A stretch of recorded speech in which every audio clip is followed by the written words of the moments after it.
Al Jazeera বলেছিল যে বিশ্ব নীরব, কিন্তু আল জাজিরা বিশ্বকে ভুলে যায় নাই। আজ গতকালকে মাল্টিমিডিয়া সাংবাদিকদের উপরে যেভাবে হামলা করা হয়েছে, আমরা বলতে চাই সারা বাংলাদেশের গণমানুষ যেভাবে ন্যাক্কারজনকভাবে এই ঘটনার কোনো প্রতিবাদ না জানায় নাই, আমরা বলতে চাই যে মানুষ আমাদের উপরে না তাকালেও আমরা বাংলাদেশের মানুষকে ভুলে যাই নাই।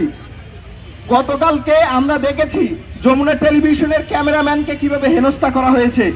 একই সাথে আমরা দেখেছি মাল্টিমিডিয়ার যেসব ভাইয়েরা কাজ করেন এবং একই সাথে ফটোগ্রাফার যারা রয়েছেন তাদের উপর ন্যাক্কারজনকভাবে হামলা করা হয়েছে।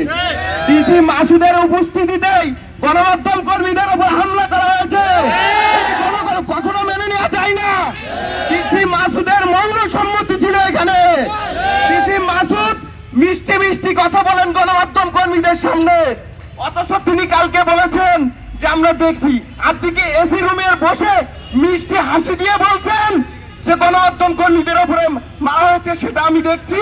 এটা কখনো হতে পারে না। এটা গণমাধ্যমের স্বাধীনতার উপরে ন্যাক্কারজনক হামলা। এটা কখনো আমরা মেনে নেব না।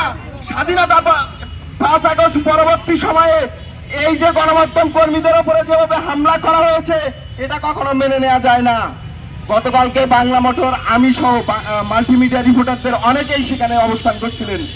বাংলা মোটরে সাধারণ পথচারী একই সাথে ভবঘুরে এবং দোকানীদের বেধড়ক পিটানো হচ্ছে।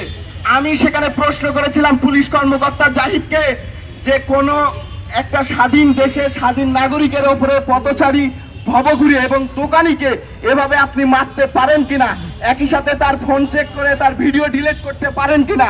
এই প্রশ্নের কারণে টার্গেটকৃতভাবে আমাকে ধরে পিটানো হয়েছে এই জাহিদের নেতৃত্বে পুলিশ কর্মকর্তা জাহিদ। এইভাবে মাল্টিমিডিয়া রিপোর্টারদের খুঁজে খুঁজে তাদের উপর হামলা করা হয়েছে। এইটার কারণ কি আমরা জানতে চাই। এই ধরনের ন্যাক্কারজনক হামলার আমরা তীব্র নিন্দা জানাচ্ছি। একই সাথে আমরা বলতে চাই গতকাল থেকে এখনো পর্যন্ত সুনির্দিষ্টভাবে কোনো সুশীল সমাজের কাছ থেকে আমরা দেখি নাই যে গণমাধ্যম কর্মীদের উপর হামলার ঘটনায় কোনো ধরনের প্রতিবাদ, কোনো বিবৃতি। আমরা এটারও নিন্দা জানাচ্ছি।